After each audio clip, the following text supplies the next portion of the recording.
painel Smart Cities, Tecnologia nas Grandes Cidades. A gente convidou o professor da ECA, professor Luli, e também o Daniel Blanco, que é gerente de vendas da Furukawa. A Furukawa é uma empresa, ele vai poder explicar melhor também, mas é uma das patrocinadoras do evento, que possibilitou a gente estar aqui hoje também. Obrigado.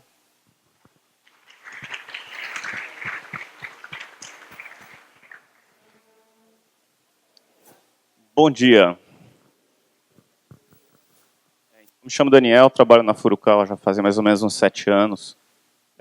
E nesse momento eu estou como gestor da área para Governo e Utility, que é um tema muito ligado com isso aqui, né? Eu vou dar uma visão do que seria uma cidade de inteligência, mas não especificamente, é uma visão holística de como é que a gente está trabalhando, em termos de Brasil, um pouco de mundo também. Então, para quem não conhece, a Furukawa, a gente tem um problema, porque assim, como uma boa empresa japonesa, nosso marketing é horrível. Então, quem conhece a Furukawa conhece pelo aquele cabo azul. Fala assim, você trabalha na Furukawa? Trabalho. Você faz aquele cabo azul de rede, né? Falou, também eu faço o cabo azul de rede. E a Furukawa no Japão, a gente tem um monte de área. A gente tem uma área, inclusive, que faz metais leves, alumínio para aviação espacial, faz baterias que duram 300 anos a mais, eu não sei direito qual que é o tempo, mas dura muito tempo a mais do que baterias tradicionais. A gente fazia, né, boa parte do HD do PlayStation, e aqui no Brasil a gente está muito focado na área de telecom.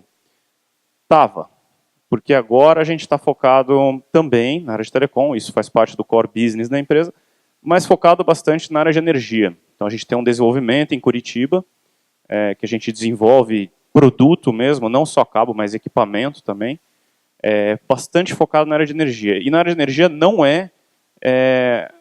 as chaves, religadores, nada disso. São os equipamentos que vão possibilitar que esses sim possam ser acionados. Então seria a infraestrutura para essa base. Deixa eu só fazer uma reflexão com vocês. Eu tenho 37 anos, né? Vocês têm uma média, pelo que eu entendi, de 20 e poucos.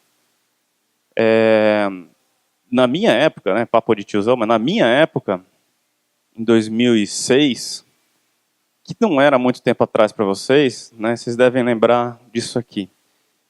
E eu quero só fazer uma reflexão de como o passado, que não é muito passado, que é 10 anos atrás, ele parece ser muito distante. Então a primeira, assim, né, cadê, né? Nem tem mais, né? Mas eles eram o primeiro no Top Hits Brasil, os caras eram os primeiros. A Bruna Marquezine era assim, né? 10 anos atrás. E a gente usava isso aqui para conversar, né? Não sei se todos usavam, mas... E a gente ainda colocava uns negócios nada a ver, né? Viva cada dia como se fosse o último, né? É meio estranho. A gente gravava CD, né? Péssimo, que riscava. Aí se não era RW, eu já perdia, tinha que comprar. A gente usava o celular para fazer ligação, só para fazer ligação.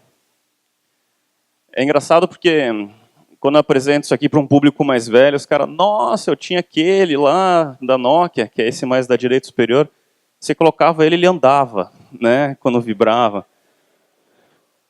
É um negócio assim, né, surreal. E a gente tinha a máquina digital. Ontem a Apple lançou os iPhones novos lá, né? E o iPhone 7 veio com 2 câmeras para tirar uma foto de perto e uma de longe, sem ter zoom digital. Tudo analógico. Então, quer dizer, câmera digital... Essas não precisam, viu? O pessoal com umas câmeras tops ali, né? Mas essas aqui, acho que já era.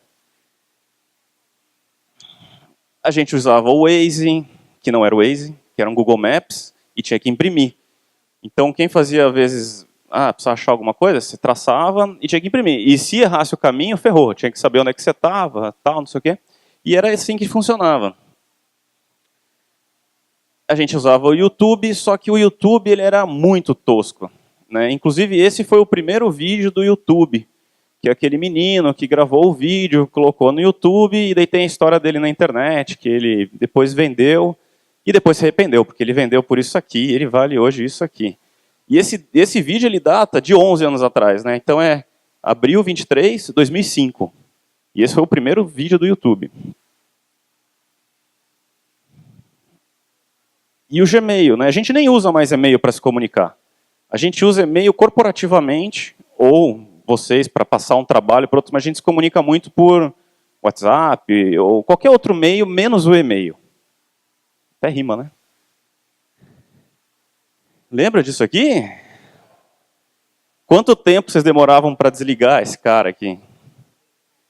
Mas esse cara, ele foi relativamente importante para a época, né? Isso é mais ou menos essa fase, mas ele foi a primeira interação, entre aspas, inteligente que a máquina tinha com você. É assim, é um passo, né? Era horrível, mas é um passo que foi dado. E tinha isso aqui.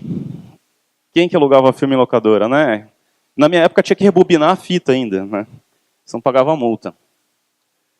Então, assim, se a gente pensar assim, se há 10 anos atrás a gente sofreu um impacto tão grande, né, em termos tecnológicos, se a gente for pensar 10 anos à frente, possivelmente alguns não vão estar formados ainda aqui, mas a maioria vai estar. Como é que vai ser o futuro? Né? Onde é que vai pegar? Então a gente chega num ponto que assim, as cidades elas vão ter que ser inteligentes. Né? Isso é um tema que é amplo, tem 300 linhas de pensamento, 500 milhões de opiniões, fabricante tendendo para uma tecnologia, outro fabricante tendendo para outra, gente falando que isso nunca vai acontecer, vocês vão ouvir de tudo sobre esse tema. Mas eu quero provar para vocês que isso vai acontecer e vai ser mais rápido do que a gente pensa, e ele vai ser, a palavra disruptivo, que é a palavra da moda. Problemas que a gente tem atual, superpopulação. Isso aqui é sacanagem, né? Eu peguei num site chinês isso aqui, né? Sacanagem com a chinesa. Expansão incontrolada, a gente tem uma característica mundial, falando principalmente de países subdesenvolvidos. Existe um colapso das infraestruturas, a gente vê isso cada vez mais. Então, 50% da população hoje vive em cidade. E a metade dessa população, quer dizer, 50% da população consome 75% de toda a energia que a gente produz. E também emite 80% de CO2.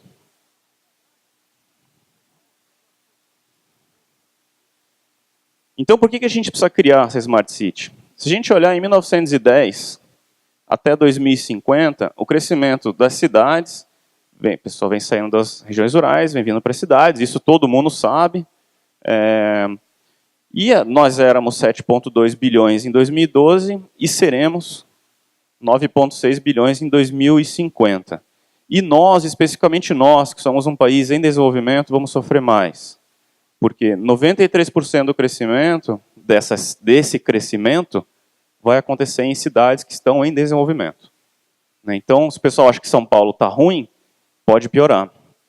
Se o pessoal acha que Curitiba, onde eu vivo, está ruim, pode piorar. Aqui tem um conceito. Eu não gosto muito de conceito, porque conceito é conceito. Mas aqui, não sou eu que estou dizendo. Existe um grupo de estudos e eles fomentam isso. Mas Smart City é qualidade de vida, sustentabilidade e crescimento econômico, engajando o cidadão. É isso que ele está dizendo. Mas olha que interessante. Tem duas formas de você conseguir fazer isso. Top-down ou bottom-up. Top-down é quando chega a prefeitura e fala assim, nós vamos interligar todas as escolas, prédios públicos e o que for, e acabou. E toda vez que você tem uma situação top-down, 100% top-down, você às vezes não consegue ter o retorno esperado. Por exemplo, eu vi um tempo atrás uma prefeitura que colocou uma câmera para fazer a segurança pública, de uma unidade de hospital, assim, uma unidade de atendimento público, né, hospitalar. Quando eles colocaram essa câmera lá, assim, inerte, assim, não adianta nada. Você tem um negócio ali, tá? O cara vai olhar, a hora que entrar um ladrão, vai roubar, o pessoal vai pegar aquela imagem, vai tentar ver quem que é e acabou. Aí um cara que trabalhava nessa prefeitura falou: não, peraí, vamos pegar essa imagem que a gente tem de várias áreas vários locais desse de atendimento e vamos disponibilizar para a população para ele saber qual hospital está mais cheio ou mais vazio. Assim ele consegue se autodirecionar. Então veja, quando é top-down, às vezes para ali. Quando é bottom-up, aí a gente tem essas interações. E no bottom-up tem vários exemplos.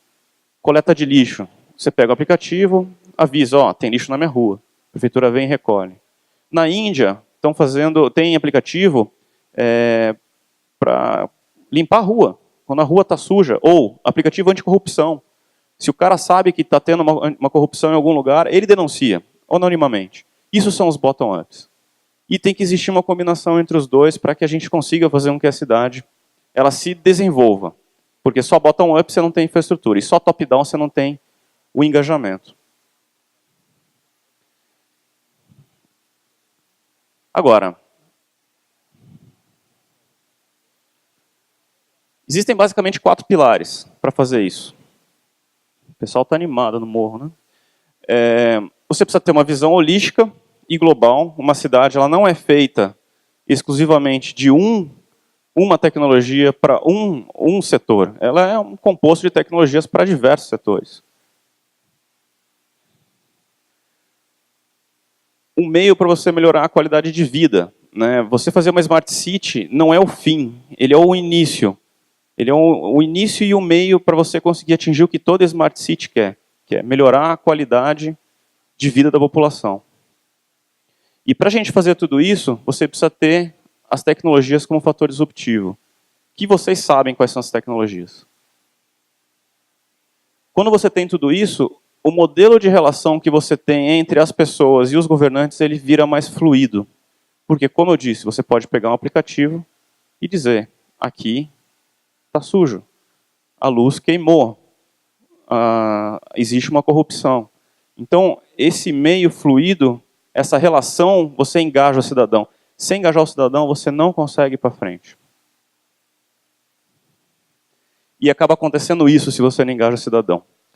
Então, 26% dos brasileiros apoiam o prefeito, só 26%.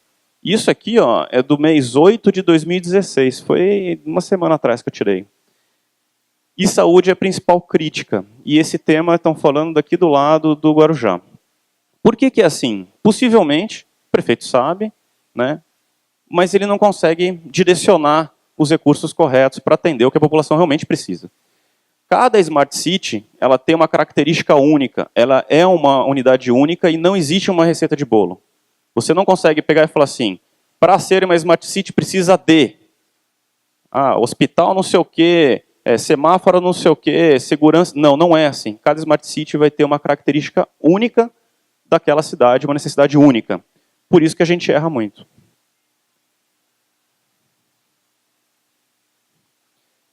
Aí a primeira pergunta que se faz, mas como é que a gente paga esse bando de projetos? De onde é que sai esse dinheiro para você bancar projetos desse tipo? Então, não adianta querer fazer tudo de uma vez. Primeiro, a cidade ela tem que ser digital.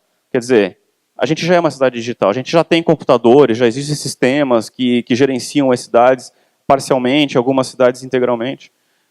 Depois que elas são digitais, elas precisam ser conectadas e sensoriadas. Então, você precisa conectar esses sistemas e começar a pôr sensores, para que daí sim você consiga medir o que está acontecendo. Aí sim, então, a partir desse momento, você consegue analisar esses resultados desses sensores e saber como melhorar a cidade. Aí ela se torna uma Smart City. Agora, cuidado com o tema. Na Espanha, a Espanha tem diversas cidades que se autodenominam Smart City, mas fizeram uma pesquisa nessas cidades e perguntaram para a população, você acha que a tua cidade é uma Smart City? Não. Por quê? Porque o recurso que foi aplicado para melhorar semáforo. Eu ando de bicicleta. Eu não uso semáforo. Estou dando exemplo. Então, existe uma distorção muito grande entre o que o poder público pensa e a realidade de uma cidade, do que é uma Smart City.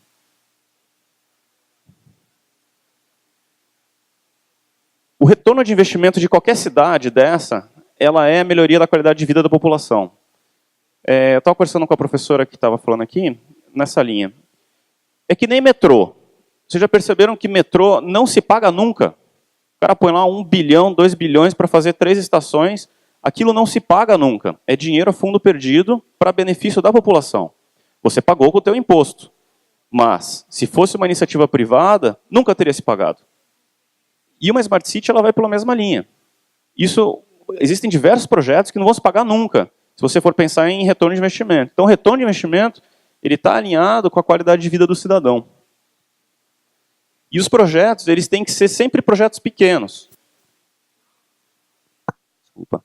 Projetos pequenos. Não adianta fazer um projeto mirabolante, tem que fazer projetos pequenos, que esses projetos pequenos eles consigam ser autossustentáveis e financiem outros projetos pequenos. É dessa forma que hoje se faz Smart City. Hoje. PPPs, parcerias públicos-privadas, podem ser uma solução para alguns estados. Alguns não têm o que fazer. Por exemplo, eu moro em Curitiba, estado do Paraná. As leis de PPP do Paraná são muito atrasadas. É muito mais fácil você conseguir fazer uma concessão, sei lá o quê, do que acertar uma PPP com o governo. Né? Então tem que analisar caso a caso. Seria uma cidade, né, uma cidade bem pequenininha. E os pontos que você está medindo, colocados dentro da cidade, e a gente chega num ponto, tecnicamente falando, importante. Beleza, eu já sei o que eu preciso fazer na cidade, eu já descobri que o meu retorno de investimento é benefício da população, eu já sei que eu vou fazer projetos pequenos, mas que tecnologia eu vou usar para conseguir fazer isso? Né? Eu efetivamente conseguir conectar as cidades. Né? Eu tenho visto muito pessoal falando de usar 2G, né, o próprio 4G, para você conectar alguns pontos da cidade. A base de toda a cidade conectada vai ser a telecom, as empresas de telecom, a Vivo, a Oi, a Claro, né, a TIM. Eu já vi muita gente falando disso. E já vi muita gente falando da própria empresa, né, da própria prefeitura, por exemplo, ela ter a sua própria infraestrutura. Né, ela montar a sua própria infraestrutura. E disponibilizar o que for interessante para aquela cidade. Para quem não está enxergando, ali está escrito estacionamento inteligente, mobilidade urbana, controle de tráfego inteligente, gerência de crise, prevenção de desastres, sensoriamento, iluminação pública e qualquer outro serviço público que seja de interesse da população. Agora, pensa comigo. Você tem uma base hoje, que é a base da telecom tradicional. Você tem uma base hoje que pode ser infraestrutura própria da prefeitura. Mas tem um outro modelo de negócio que vai mudar muito rápido nos próximos anos, que são as áreas, que é a área de energia. A área de energia, as concessionárias de energia, a S Eletropaulo, o CPFL, que tem aqui em São Paulo, tem a Electro também, eles vão sofrer uma mudança nunca vista antes, né, nesse setor nos próximos 5 anos. Porque hoje, como é que você faz para pagar a luz na sua casa? Não tem opção. Se você mora aqui, eu não sei, aqui acho que é CPFL. Se você mora aqui, você vai lá, liga para a CPFL, ela vai conectar a sua casa. E você paga uma conta de luz. Acabou. Só que, nesse momento, desse ano para frente, se você quiser gerar energia na sua casa com painel solar e vender para a CPFL, você pode. E você ganha dinheiro com isso. Né? São os aerogeradores que o pessoal está disponibilizando. Tem já diversos programas que você paga lá 30 mil reais em 20 anos e a tua conta sai de 200 e vira 30. Né? E toda essa geração de energia você joga na rede quando sobra. Esse modelo faz com que esse mercado de concessionária ele tenha que se interligar. Quer dizer, ele tem que saber quanto você está gerando na sua casa. E para ele saber isso online, você vai ter que estar conectado na rede dele. Então é muito factível você usar essa rede inteira que você montou para fazer o Smart Grid. Agora,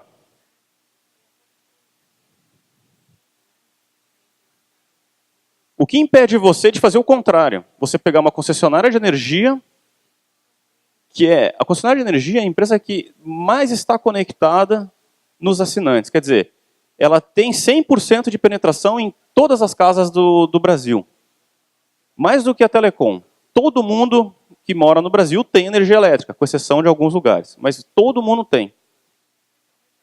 O que impede você de usar a infraestrutura, quer dizer, você não, o que impede a prefeitura, uma smart city, ou alguma startup, pegar uma infraestrutura da energia e utilizar essa infraestrutura para fazer a smart city?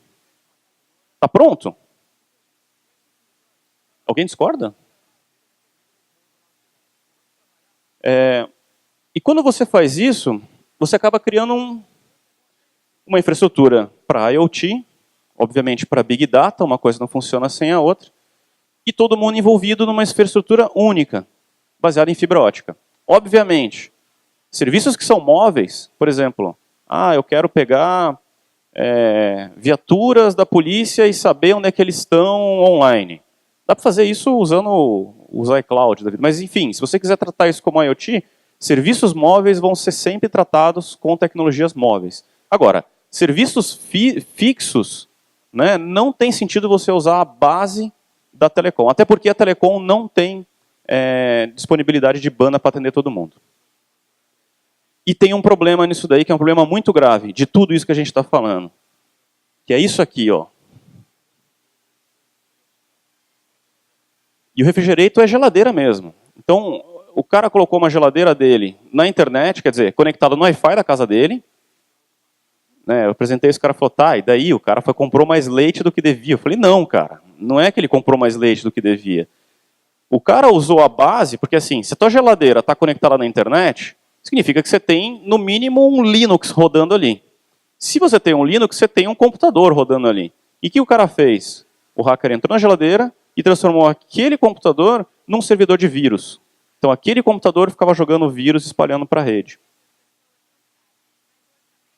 Agora, é muito mais fácil, não fácil, mas é muito mais lógico você ser dono da sua própria rede de infraestrutura de automação do que você terceirizar ela para uma empresa de telecom. Alguém discorda disso? Você pega, por exemplo, semáforos inteligentes. Você vai lá e coloca um modem GPRS em cada um dos semáforos. Veja, você está saindo do teu centro de monitoramento, indo para a rede da operadora, de uma Vivo, de uma Claro, de uma TIM, e na hora que você entrou ali, você vai para a internet na nuvem, e em algum lugar você chega naquele modem. Qual a probabilidade daquilo ali ser hackeado e vir um hacker e falar assim, beleza, o negócio é o seguinte, eu desliguei todos os semáforos e eu estou sequestrando a tua cidade, eu quero 30 milhões de bitcoins nessa conta aqui. Né? Factível. Mas existem sistemas de segurança próprios para isso. Sempre existe. Sempre. A Olimpíada teve 23 milhões de ataques agora. Nenhum foi sucedido. Mas se fosse, os caras iam derrubar tudo.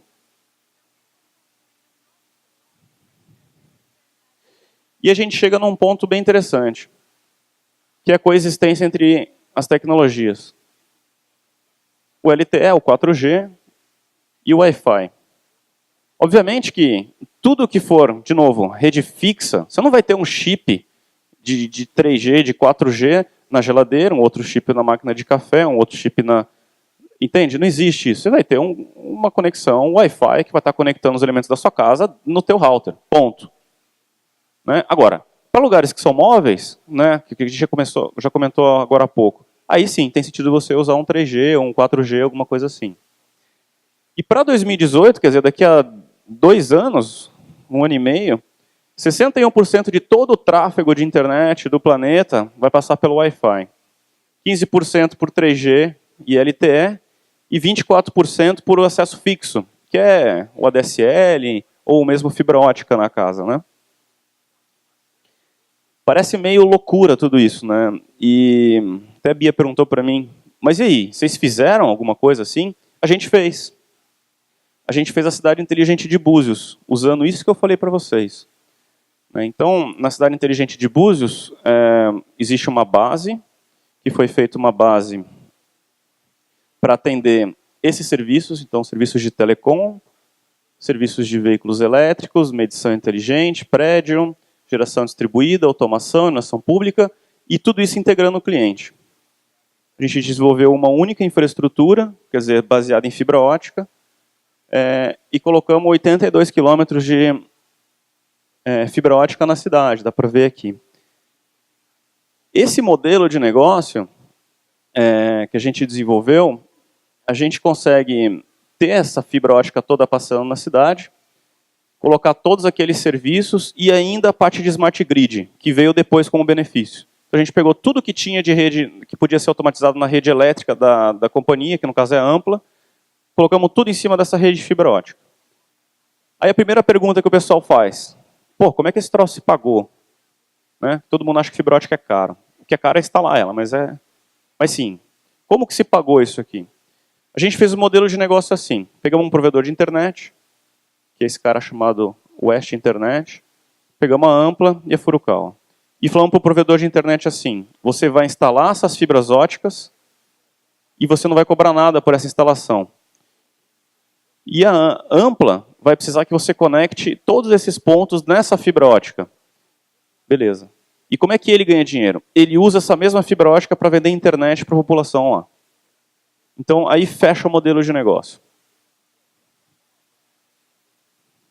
É um pouco de jabá, mas a gente tem infraestrutura, a gente tem produto para tudo isso. Né? Então, o Furukawa tem cabo, tem caixa, tem equipamento, tem o rádio, tem equipamento de transporte para atender a necessidade desse tipo de cidade. Né? E a gente se posiciona da seguinte forma. Tem muita gente, se pega assim, Oracle, IBM, própria Ericsson, eles se posicionam como assim, nós somos empresas de Big Data, Business Intelligence. Nós temos o software que a gente vai pegar esses dados que você vai mandar para nós, dos sensores, vamos transformar isso em informação, e a gente vai conseguir pegar tudo isso e dizer para você assim, precisa melhorar aquilo. E tem muita empresa trabalhando nessa parte de sensoramento. Né? Ah, eu tenho sensor disso, sensor daquilo outro. E a gente se posiciona como uma empresa que interliga isso. Então é muito comum, quando eu vou numa feira, tipo Futurecom, coisa assim, que tem coisa nova, eu pergunto para o cara lá, o que esse teu totem faz? Ah, esse meu totem é um negócio que se comunica com o outro totem para ver o ônibus se está chegando, não sei o quê. Tá bom. E como é que você se comunica daqui para lá? Ah, pode ser qualquer coisa. Pode ser fibra, pode ser rádio, pode ser 3G, pode ser 2G. E aí que está o problema. O qualquer coisa que o cliente dele for escolher não é suficiente para atender a necessidade daquele negócio. E às vezes tem que ser específico, tem que ser uma solução específica para aquilo. O que é muito comum. Contrata o mais barato e depois vê que não funciona e acaba migrando a solução. A gente está sem internet aqui, mas eu ia mostrar a quantidade de fibra que a gente tem, mas eu acho mais legal mostrar isso aqui. Isso aqui é um cabo submarino de fibra ótica, que o pessoal faz manutenção, né, no oceano, né. Sempre morde, né, tipo o cachorro, né, morde para ver o que é, né. E isso é um robô, graças a Deus, né, que está filmando ele, né. Enfim.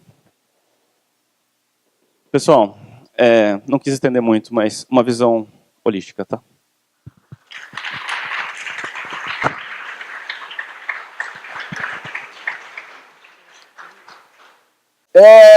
Alguém aqui não gosta, não curte, não entende, não mexe, não quer trabalhar com estatística? Bom que dá para mudar para a Índia, né? Talvez você seja piloto de rickshaw lá, tá? Porque se você não trabalha com estatística, está fodido. Simples. Tá? 2, alguém aqui não gosta, não quer, não sabe, não se interessa por código. E por código não estou falando HTML ou aquelas bostinhas, estou falando em Python, em Ruby, em C, porque também dá tempo de você mudar para humanas. Tá? Em humanas eles estão mexendo só em R, ou essas coisinhas mais bestas, ou talvez um macro ou 2 do Excel, que eles acham que Excel é linguagem de programação. Fora Temer. Então, assim, bem ou mal, saibam que no mundo em que vocês vão viver, vocês vão ter, primeiro, que mexer muito com estatística e 2, muito com código. Agora, antes de começar, eu quero contar uma historinha curta para vocês terem uma ideia do porquê que é importante você pensar em humanas nesse mundo e num lugar como esse. Vamos imaginar o seguinte, coisa super simples, né? Você que leu todos aqueles caras de ficção científica, dos clássicos aos modernos, né, de Isaac Asimov a Daniel Suárez, e você trouxe um cara da Idade Média para cá. Tá? Então, o cara 250 anos atrás trouxe ele para cá, e você mostra para ele, né, olha, eu tenho um iPhone 6 Plus. Ele fala, que bosta, velho, você tem privada, você tem obturação, que é aquele treco voando e tal, e o cara lá, 250 anos depois, ele não sabe nem o que é alumínio, e você mostra para ele todo esse mundo contemporâneo, moderno, etc., e ele fica chocado, e você vai mostrando para ele, olha, isso aqui é cimento, as maravilhas da engenharia, olha, você tem isso, tem energia elétrica e tal, e o cara acha o máximo. Depois de umas 2 semanas na sua casa, né, e aos poucos você vai mostrando para ele que, apesar de tudo, também tem Facebook, também tem Michel Teló no YouTube, o mundo não é tão perfeito assim. Ele faz uma pergunta para você. E a pergunta é que você fica puto e devolve o cara para 250 anos atrás, quem mandou ele te fazer essa pergunta. E a pergunta é, bom, você tem tudo isso, de privada a obturação de dente, de iPhone a cidade inteligente, para manter a rima, por que você ainda tem pobre? E daí você percebe que o modelo do projeto da Revolução Industrial não foi um modelo de igualdade social, foi um modelo de eficiência.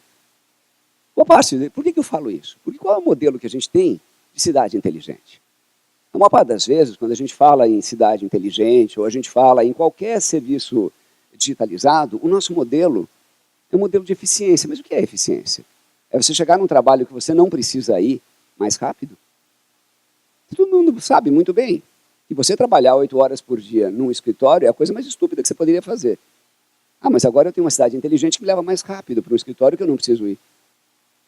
Ou fazer uma reunião é a coisa mais estúpida que você pode fazer, mas agora eu tenho um sistema que me permite fazer reuniões que eu não preciso fazer com gente do mundo inteiro. Então, o que eu quero levar vocês aqui, para tirar o apetite de vocês no seu almoço, não é falar para onde a gente pode ir, mas é perguntar para onde a gente quer ir. Porque o grande problema é que a maior parte das vezes a tecnologia é uma resposta à procura de uma pergunta. E você vai lá e traz a resposta. E, bom, o que eu tinha perguntado mesmo? Quando surgiu a internet, né, eu mexo com a internet desde 1993, então eu vi umas coisas assim, falava de coisas incríveis na internet. Ninguém imaginava que ia ser Twitter ou Facebook. A questão é, o que a gente quer da rede?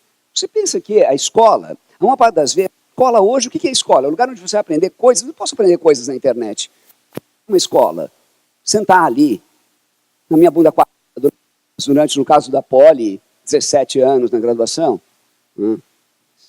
Só é pior, sei lá, a ECA, você passa 16 anos lá porque é uma várzea. Na Poli é porque é difícil, mas de qualquer maneira. A questão é, o que eu estou indo para uma escola? Se eu não preciso da escola, o que eu devo aprender na escola? A gritar fora Temer? Qual é o modelo de escola? O modelo de escola que a gente usa é o modelo do século XVIII. O modelo de cidade que a gente tem é o modelo do século XVII. O modelo de democracia que a gente tem é o modelo do século zero. E é tão bacana, sabe? Tão bacana que a gente berra fora Temer, esquecendo que votou nele.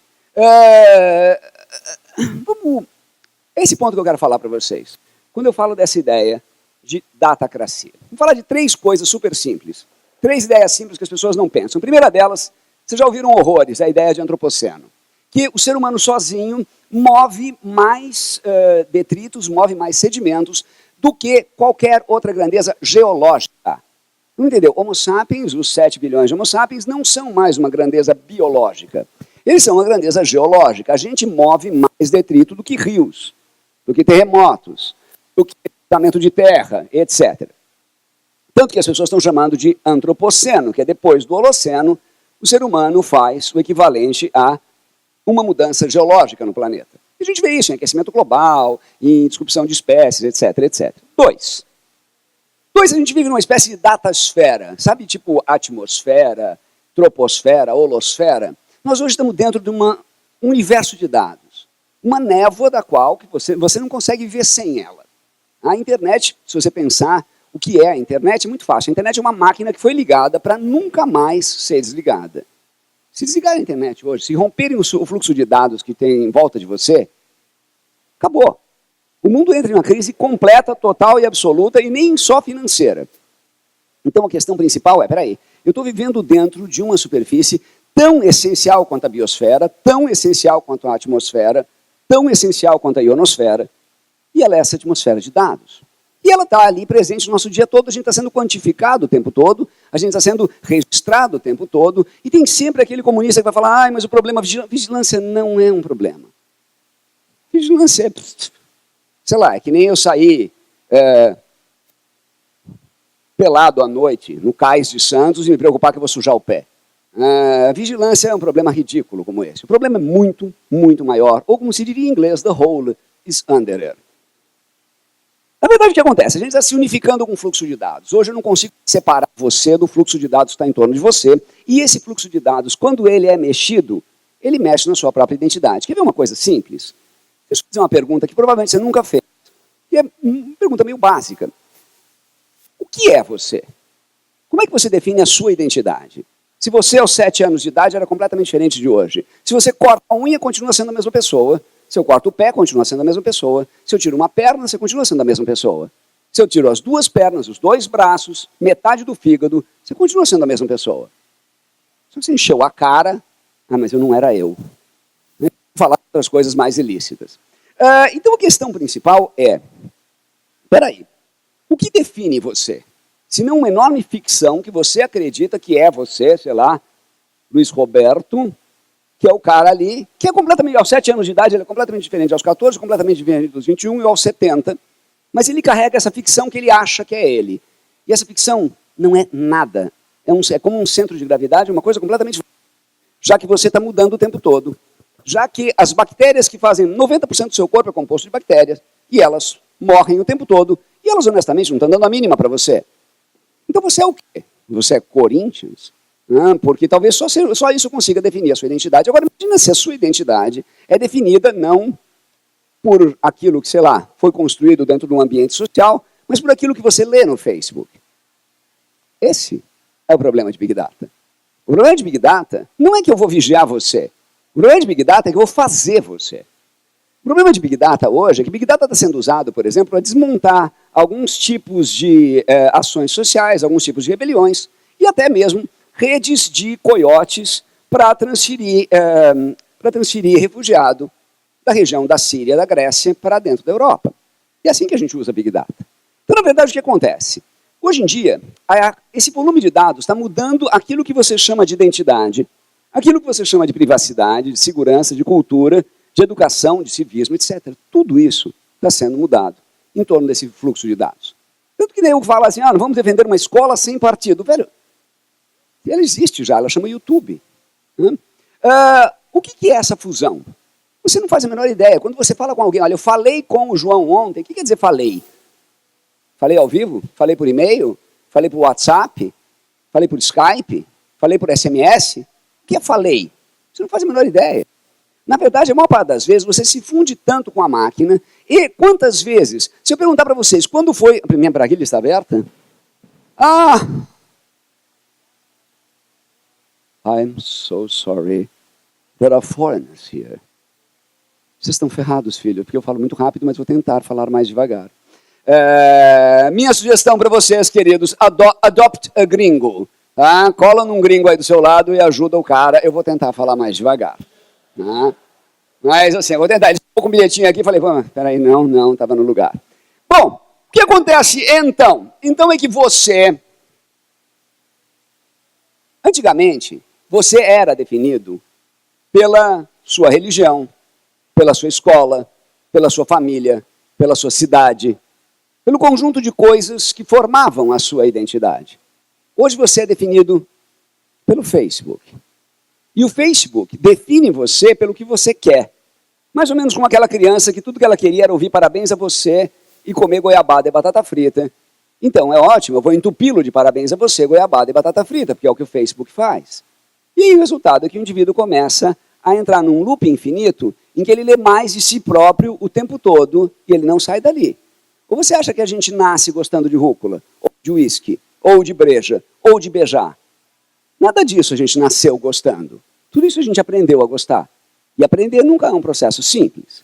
Então o que está acontecendo? Hoje em dia, a gente está mudando a própria ideia da democracia. O que está acontecendo no mundo inteiro, e não é só no Brasil, a gente vê de Brexit a Trump, todas as coisas que acontecem aqui, mostram que, na verdade, a democracia, a ideia do ganho da maioria, mostra que, na verdade, a democracia tem um monte de problemas de manipulação, tem um monte de problemas estruturais. E esses problemas estruturais levam a várias distorções. Entre elas, a ideia de que a democracia é a ditadura da maioria. Quem nunca disse isso? Então, quando você tem um ambiente democrático, você percebe que democracia é uma coisa velha e ela pode ser mudada. Hoje em dia fala-se, e a gente estuda muito a ideia de uma datacracia. Um ambiente em que quase todas as decisões que você toma são reguladas por grandes bases de dados. Seja base de dados de trânsito, seja base de dados de governo, seja base de dados de consumo de água, de energia, etc. E isso vai ajudar você a ter um novo urbanismo. Então o cara ali consome muita energia elétrica, vamos resolver aquele problema. O grande problema disto é que isso pode ser a facebookização do ambiente físico. E aí você vai ter mais problema social do que você tem hoje, e não menos. Se você der para o indivíduo aquilo que ele sempre pediu, aquilo que ele sempre quis, no lugar que ele sempre desejou, você está criando haters do Facebook. E haters are gonna hate. Então, uma coisa muito importante para todo mundo entender, e aí não vou fazer engenheiro, não. Isso é para todo mundo entender, é que digital não é tecnologia. São coisas completamente diferentes. Quando a gente fala de uma estrutura digital, a gente está falando de um relacionamento diferente. Tecnologia é só o suporte do digital. Do mesmo jeito que um poema não tem nada a ver com o papel em que ele foi escrito, tecnologia não tem nada a ver com a relação digital e com o uso das bases de dados. São duas coisas diferentes que coabitam o mesmo espaço. A gente usa a tecnologia digital e a gente usa redes digitais. E são coisas completamente diferentes. Se você pensar, a sua escola, ela é e sempre foi uma rede social, com as suas regras, como a sua cidade, como a sua família, como o seu prédio. A ideia que a gente tem de sociedade hoje nasceu no fim da Revolução Industrial. Era uma época que você ia rápido de cavalo, você mandava mensagem por pombo-correio, e esse modelo está morrendo, como a ideia de cidade também. Tudo aquilo que a gente entende por cidade e democracia surge no final do século XVII com a Revolução Industrial. Antes da Revolução Industrial, tudo que você tinha eram pequenas comunidades, ou no máximo algumas cidades um pouco maiores. Depois da Revolução Industrial, todo mundo começou a ir para as mesmas cidades. E essas cidades precisaram ser urbanizadas. E aí eu precisei formar muita gente, surgiu o modelo de escola. Aí eu precisei governar essa cidade, surgiu o modelo de governo. Aí eu precisei administrar essa cidade, surgiu o modelo de administração. Tem 3 séculos de idade. E é completamente diferente do que é hoje. Hoje a gente tem uma sociedade de preferências individuais. Quando você fala de um partido ou de um sindicato, é tão genérico quanto você falar de uma classe social, ou de um mercado, ou de uma idade, ou de uma profissão. Não faz mais sentido ter essas médias todas. Essas médias são simplificações. O que a gente tem hoje é uma coisa muito mais pessoal do que essa média. É como eu falar para vocês, vocês são jovens, ou pior ainda, millennials. Então vocês são tudo igual. Você sabe que não são. Quando tem uma população composta de um monte de subgrupos, a afinidade de gosto dele é muito mais parecida do que a idade, ou a profissão, ou a renda. Um corintiano é um corintiano, pouco importa a idade dele. Um roqueiro é um roqueiro, pouco importa a idade dele. Um skatista, um surfista. Ele se define muito mais pelo que ele faz e pelo que ele gosta do que pela idade dele. Se cada tribo urbana tem o mesmo estilo de vida, então eu tenho que começar a pensar como é que eu falo com esse estilo de vida. E não como é que eu falo com essa idade. E não como eu falo com esse gênero. E eles funcionam de forma proporcional. Mesmo que um tenha um super telefone, um super carro, e o outro esteja se virando para pagar o aluguel. Na verdade, são as escolhas que marcam você hoje. Muito mais. Antigamente as escolhas eram feitas por você. A sua identidade não te pertencia. Você era filho de uma família, vindo de uma cidade, E a sua identidade vinha pronta. Hoje você cava essa identidade o tempo todo. E essa identidade que ajuda você a entender como você vai querer funcionar. E aí você tem um monte de ciências sociais quantitativas querendo usar tudo aquilo que a gente chama de Big Data para usar um conceito de Predictive Analytics. Seria lindo, mas não funciona. Qual é a ideia do Predictive Analytics? Eu vou ver qual é o padrão computacional e vejo que as pessoas fazem sempre isso, então eu vou melhorar a infraestrutura para que elas continuem a fazer sempre isso. Ou seja, eu observo o ser humano como quem observa formiga e abelha. E dá para observar? Claro que dá. Você tem alguma dúvida? É só você pensar no caminho que você faz todo dia para ir para a escola. É sempre o mesmo. Você poderia fazer qualquer caminho. É só você pensar naquela pilha de camisetas que você tem dentro do armário. Você poderia usar qualquer uma, você usa sempre as primeiras. É só você pensar naqueles livros que você tem e não lê, naqueles sapatos que você tem e não usa, naqueles caminhos que você tem e não faz. A ideia de livre-arbítrio é muito mais uma ideia do que uma prática. Na verdade, a gente não determina as nossas ideias por instinto. A gente determina nossas ideias por prática. Você quebra o ovo sempre do mesmo jeito. Você corta a maçã sempre do mesmo jeito. Você lava as mãos sempre do mesmo jeito. Você toma banho sempre do mesmo jeito.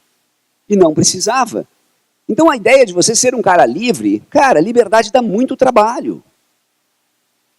A gente só desvia do padrão muito, muito de vez em quando.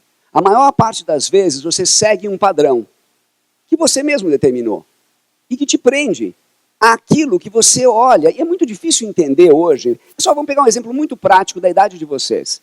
Você vê aquela velhinha toda torta. Você sabe muito bem que ela não entortou daquele jeito de uma vez só. Ela foi entortando. E agora ela torta desse jeito que se tentar endireitar, ela vai quebrar a coluna. Como é que ela entortou assim? Vocês vão ver que daqui a pouco aquele seu brother que fez a pole junto com você vira um cara completamente diferente. Você não faz a menor ideia como esse cara virou tão escroto, ou tão rico, ou tão qualquer coisa. Porque ele não vira de uma vez. Ele vai virando. Tomar um monte de decisões dá muito trabalho. Então o que a gente faz? E o cérebro faz isso por nós. A gente pega o caminho que funciona e repete, e repete, e repete. Os neurônios que fazem o mesmo caminho, que fazem a mesma ligação elétrica, percebem que essa ligação elétrica funciona e usam ela mais, e ela mais, e ela mais. E é isso que gera o vício de postura da velhinha, é isso que gera o seu sotaque, é isso que gera os seus preconceitos, e é isso que gera a forma com que a gente vê a sociedade. A ideia de liberdade de escolha, que a gente fala da internet, é mais ou menos como a liberdade de escolha que você tem quando você está no caixa do supermercado do Pão de Açúcar. Cliente mais? Não. Nacional Paulista? Não. Débito ou crédito? Débito. Vai querer sacolinha? Não. Saco. Ou quando você vai comprar um café no Starbucks. Qual tipo de café? Qual o tamanho do café? Qual o seu nome? Você morra você. Eu quero um café. Ah, sim, eu queria entrar no supermercado, pagar e sair, não ter que falar com a pessoa que está lá. Então, tomar esse monte de decisão é, às vezes, muito mais difícil e muito mais complicado do que parece. E aí você não toma a decisão. E você simplesmente divide o mundo entre preto e branco, coxinhas e petralhas, e está tudo lindo. Quando você pega esses algoritmos, que hoje são fáceis de prever, adoro usar o Facebook, recomendo para vocês, é super legal. Entra no Facebook, dentro do Opera, rodando Tor. E é maravilhoso, e cada vez que você entrar no Facebook, ele vai te chamar numa língua diferente. E um dia ele vai te dar uma comida como ele me deu. Luli, você está em 29 países. Com 16 sessões abertas simultaneamente, em 7 fusos horários. Onde você está para eu poder te mandar anúncios? Eu falei, estou na Albânia. Registrem-se numa rede social, eu adoro isso. Registrem-se numa rede social com o seu nome Null. N-U-L-L. E é sensacional, porque qualquer pessoa que entenda um dedinho de bancos de dados sabe que um dado nulo é um dado não considerado pelo banco de dados. O Facebook não consegue te evitar que o seu sobrenome seja null, e ele não sabe te targear se o seu nome for null, porque ele vai dividir você por 0. Na verdade, o que acontece? Hoje em dia, eu determino a minha identidade digital de fora para dentro. um monte de algoritmos, um monte de sistemas de previsão estão definindo o que eu sou. E ainda é muito fácil. Hoje, a forma com que a Amazon, o Netflix, o Twitter, o Facebook definem as coisas que você faz, o Waze, elas são tão fáceis quanto aquela página HTML que fala: oi, qual é o seu nome, idiota? Olá, idiota, tem uma página nova para você. Hoje é fácil de ver. Agora, imagina a hora que você tiver isso também na rede elétrica, também na rede de água, também na rede de trânsito. Porque são vocês que vão definir isso. E é muito fácil entregar para o cara o mesmo Doritos que ele sempre comeu. O agente inteligente, na forma de Big Data, ele muda a forma de conhecimento, a forma de lei, a forma de saúde e a forma de sociedade. Que até pouco tempo atrás era composto de grupos diferentes com interesses diferentes. Hoje, se você for ver o que aconteceu no Brexit, você vê que ninguém entendeu direito por que saiu. E quando acabou, a maior parte das buscas no Google, no Reino Unido, era: o que é a União Europeia, da qual eu estou saindo? Se quiser entender o que é o Brexit, é só você pensar, sabe quando você estava naquela balada, e aí um brother seu falou: meu, esse bar está muito ruim, vamos embora. Aí você sai, o segurança não deixa você entrar de novo, aí você passa a noite inteira rodando, e vocês terminam a noite comendo um dogão de terceira classe, falando de quem foi a ideia da balada que eu não entendi até agora. Na verdade, a ideia de uma datacracia, ela pode mudar a estratégia de abastecimento, de infraestrutura, de investimento, de ação, de intervenção. Tudo isso pode ser simulado. A questão é qual é a pergunta e não qual é a resposta. Porque é muito fácil. Se você acha que hoje está lindo, e o problema de hoje é eficiência, é velocidade, é buraco na rua, então você faz esta merda mais rápida. Ela chama Alphaville. Dá para reestruturar o urbanismo? Claro que dá. Dá para redirecionar água, alimento, resíduo, transporte, educação, energia, tudo. Mas o problema não é esse. Isso tudo vai estar resolvido daqui a 10 anos. A questão é o que eu quero como modelo. Porque lembra que tipo de música você ouvia 10 anos atrás? Que tipo de roupa você vestia 10 anos atrás? Imagina que lindo se você continuasse usando as mesmas coisas. Então, na verdade, o grande problema hoje é que, sim, a gente está a caminho daqui num ritmo exponencial. E a gente não sabe o que quer. Você está que nem aquele cara que pode tudo, não sabe o que quer, e entrou naquela promoção, tipo num AliExpress, comprou um monte de coisa que não precisava, e depois falou assim: o que eu estou fazendo com essas merdas todas? Espero chegar à conta do cartão. Eu posso tornar a administração pública uma coisa positivista, tecnocrática ou burocrática. Ah, eu não entendo esses termos. Coreia do Norte ou Irã. Fácil. É um risco que a gente corre. Porque, veja, na Coreia do Norte o cara não tem problemas. Na Rússia o cara não tem problemas. Ele não toma decisão nenhuma, as decisões são todas tomadas por ele. Então o que eu preciso fazer?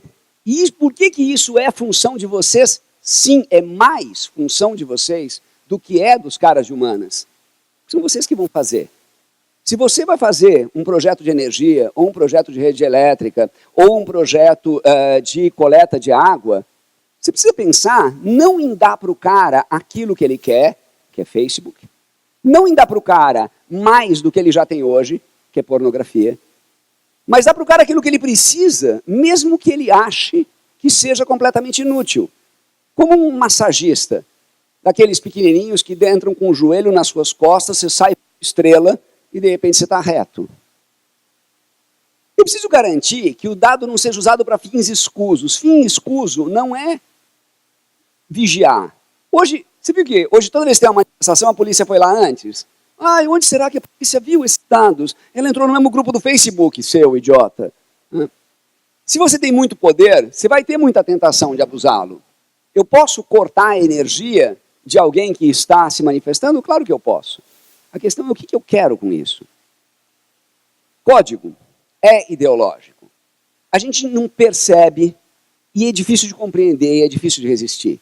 A gente não pensa nisso. A gente pensa que ideologia está em texto. Ideologia está num artigo qualquer da revista Veja ou do Nexo Jornal. Não é ali. É aqui que está o código. É aqui que está a ideologia. A Índia tem 120 cidades inteligentes. O modelo da cidade inteligente é um modelo que a gente chama de condomínio fechado. Algumas delas, por exemplo, não têm escola. Porque é super simples. O cara Casou, beleza. Teve filho, se ferrou, filho. Muda de cidade. Porque eu não quero pai de família aqui. Porque pai de família trabalha mal, porque ele vai ter que se preocupar com aquele fedelho. Então faz assim, a gente não tem escola nessa cidade, você teve um filho, problema seu, e quando o seu filho tiver a idade de produzir pra caramba, a gente aceita ele de volta. Então você só tem de universidades para cima. E ela é super linda, como um condomínio fechado. É essa ideologia, a ideologia que a gente precisa pensar hoje. Porque é muito mais essa ideologia do que a ideologia velha, que é disputada nas ruas, na base do eu voto nesse partido ou não voto naquele, ou eu faço isso ou não faço naquilo, ou eu compartilho esse post do Facebook ou aquele outro. Não é essa a ideologia. Mas é a ideologia do Bitcoin, é a ideologia do Tor, é a ideologia dos grupos de hackers, e não a ideologia das páginas no Facebook. Datacracia pode ser democrático, pode ser plutocrático, ou seja, um controle de elites, ou pode ser tecnocrático, um controle que visa a eficiência e que não visa a melhoria para ninguém. Um ótimo exemplo que foi dado aqui hoje foi a história da escada rolante, que foi feita para a gente andar mais rápido, e aí o cara entra na escada rolante e ele para. Porque ele não precisa andar, então por que eu vou andar mais rápido? Na verdade, eu preciso entender a tecnologia, e essa é a parte que vocês contribuem, e eu preciso entender o que o público precisa, quer, gosta e faz. Eu preciso ouvir. Tem um ditado chinês, e com ele mais ou menos eu encerro o que eu tenho a dizer para vocês, que você tem 2 olhos, 2 ouvidos, 2 buracos no nariz e uma boca. Significa que você deve absorver 6 vezes mais do que você emite. O que você pode fazer? O governo tem que garantir transparência. As pessoas têm que usar os dados, criar propostas. A instituição do ensino precisa preparar o cara para ler isso. O resto a gente consegue fazer por conta própria. Porque no fundo, lembrando, você não nasceu gostando de uísque, você aprendeu a gostar. Ou seja, você precisa vivenciar a ideia política. E a ideia política aqui é de controle da cidade. Você tem que pensar política como polis grega. Ou qual é o modelo de ideia de cidade que eu quero para poder ter uma cidade inteligente. Caso contrário, eu vou pegar uma estrutura ou do século zero, em que Atenas dependia de escravos, ou do século XVIII, e reproduzi-la. Isso não vai levar a lugar nenhum e não vai fazer bem a ninguém. Muito obrigado.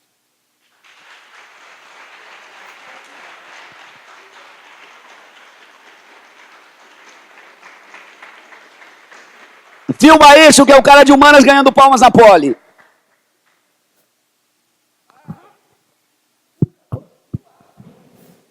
Bora, Temer! Na verdade, esses rojões é porque é aniversário de Santos. Mas você não tem medo da polícia quando você sai daqui. Abrir uma sessão de perguntas agora, quem quiser.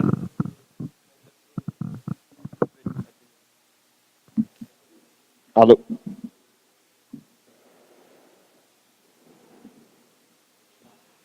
Eu queria fazer uma pergunta para o Daniel. É mais uma curiosidade, na verdade, que você falou lá daquela questão dos hackers.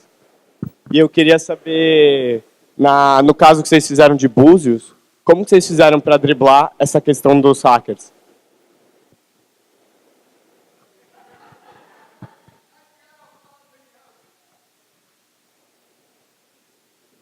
Bom, vamos lá. Ali a gente isolou completamente a rede.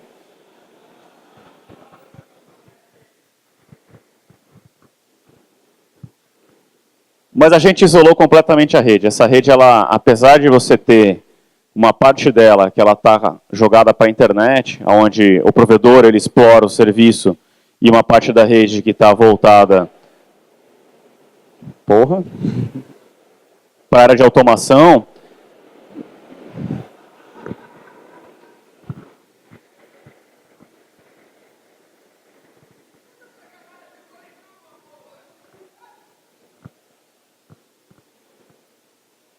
Vamos aos poucos, né? Aproveitar o momento. Como ela está, apesar dela estar no mesmo cabo, a internet e a automação, as fibras são diferentes. Então, fibras óticas.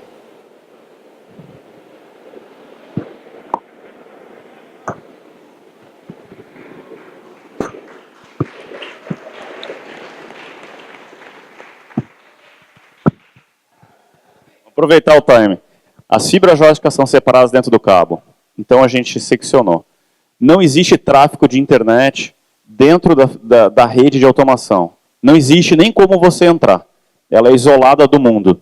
Você tem um sistema de automação conectado num servidor. Esse servidor não tem conexão com esse mundo. Não esse. Esse. Da internet. Segmentamos. Não sei se...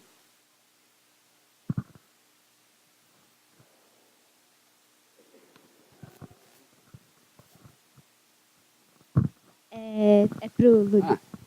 Você falou no meio da apresentação que hoje as pessoas elas não sabem o que elas querem.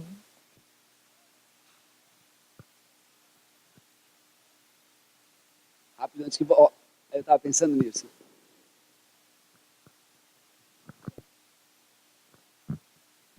Que a internet... Eu vou tentar te ouvir e repetir sua pergunta, se todo mundo ouve. Vai lá.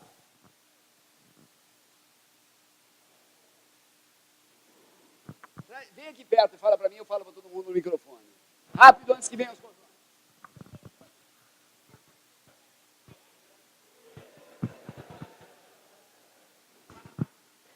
Alô? Pronto. E a internet, de certa maneira, oferece essas opções para as pessoas. E como se a internet ela já existe e ela funciona dessa maneira? Como mudar, tornar as pessoas ativas na busca da própria identidade delas? Vamos lá.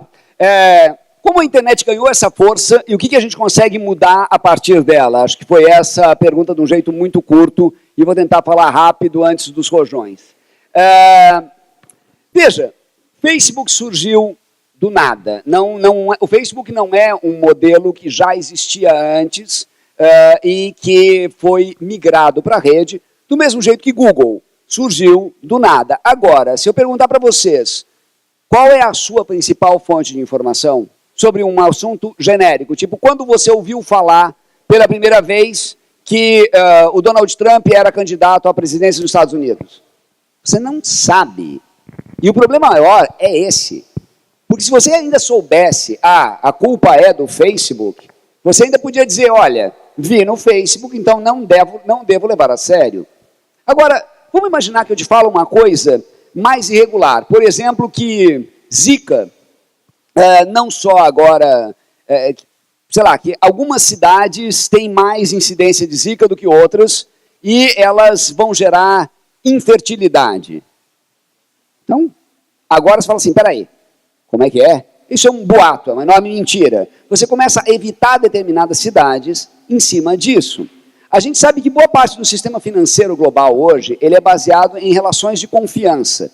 Que se quebra um banco, o grande problema do banco quebrar é que todo mundo foge dele, e daí ele quebra mesmo, ou um país, ou alguma coisa do gênero. Então o que acontece hoje é que as principais fontes de informação se misturaram com a ideia de verdade. Coisa que antigamente não existia. Você dizia assim, olha, vi na Globo, vi na Veja, meu pai me falou, ou vi na igreja que seja. Mas você tinha ouvido em algum lugar e podia identificar a fonte. Quando você está cercado por conteúdo vindo de todos os lugares, você ouviu uma coisa e não lembra aonde. E aí um boato vira verdade.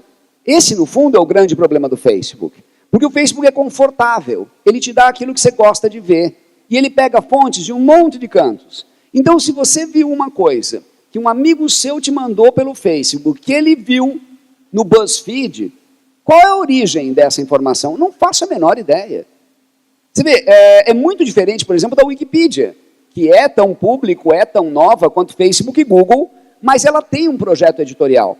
Não é qualquer idiota que pode colocar qualquer conteúdo lá dentro, e você não pode colocar discurso de ódio ou um enorme boato, sei lá, que Coca-Cola faz cair as unhas. Você não pode colocar isso na Wikipedia. Então, a Wikipedia, bem ou mal, ela é uma fonte respeitável. Agora, eu posso, nada me impede de entrar no Facebook e falar que Coca-Cola dá hérnia. E aí algum idiota reproduz isso e algum idiota coloca isso em algum outro lugar e de repente começa, mas é verdade, dá hérnia, eu ouvi isso em algum lugar. Não dá hérnia, dá um monte de outros problemas, talvez gastrite, mas hérnia não. Então, no fundo, o problema maior é esse. Esses produtos são muito novos, muito populares, e eles desmontam a ideia da origem da informação. Vocês que são engenheiros têm que tomar maior cuidado ainda com isso, porque vocês vão trabalhar com dados ou com problemas que vocês pegaram em algum lugar. Por exemplo, São Paulo tem um problema muito grande de trânsito. Qual é esse problema? Aonde você está pegando esse dado? Porque se você partir para uma resposta a partir de um problema errado, você pode criar um problema maior do que você tentou resolver. Então, antigamente era muito fácil. Eu queria saber a população de uma cidade, eu ia no IBGE. Hoje você corre o risco de dar uma buscada no Google. E o Google dá a resposta que um blogueiro qualquer colocou em algum lugar. E você não sabe se é real ou não. Esse é o grande problema. Próxima. Para o ainda, ele falou sobre que a gente também não sabe, às vezes a gente não sabe o que a gente quer, pode tomar decisão errada por isso. Aí uma grande pergunta que fica é assim, se a gente não sabe o que a gente quer, o que é melhor para a gente, quem sabe? Então, ótimo. Vamos dividir. A pergunta é excelente. Inclusive, o grande problema dos pastores religiosos e dos grandes ditadores é que eles tratam o povo como se fosse criança e que ele sabe o que quer. Eu te respondo isso dividindo ao meio a palavra agente. Eu acho que nós, individualmente, não temos competência e não sabemos o que queremos. Porque é normal. Eu não faço a menor ideia de como funciona ou onde fica o meu pâncreas e o que é melhor para ele, porque eu não sou médico. E talvez pudesse ser médico e nem saber o que é o pâncreas. Agora, eu acredito que nós, como coletivo, sabemos o que é melhor. E eu acho que o grande problema é esse. Tanto o Google quanto o Facebook fragmentaram o nós e entregaram o cara sozinho por conta própria. Você não tem mais a ideia de nós. Você tem um monte de gente sozinha, andando numa grande confusão, tendo que tomar decisões por conta própria. E aí é um problema. Porque se eu acordo com uma dor nas costas e pergunto para o primeiro cara que eu ver na frente, o que eu faço para resolver essa dor nas costas? A resposta pode ser, cheira a pó. E vai sumir essa dor e um monte de outras. E eu, trouxa, vou lá e cheiro. E realmente resolveu a minha dor. Eu criei outras. Então o grande problema é esse, quer dizer, o problema dos regimes antigos é que eles acreditavam que existia uma figura superior que seria capaz de dizer o que todo mundo quer. Essa figura podia ser um rei, um imperador, um soberano, um padre, qualquer um desses caras. Completamente errado. Outra ideia completamente errada é que cada um é responsável pelo próprio nariz. Também errado. Tem coisas que você não pode tomar decisão porque você não sabe. Eu não vou construir meu próprio carro. Eu espero que um conjunto de engenheiros o faça.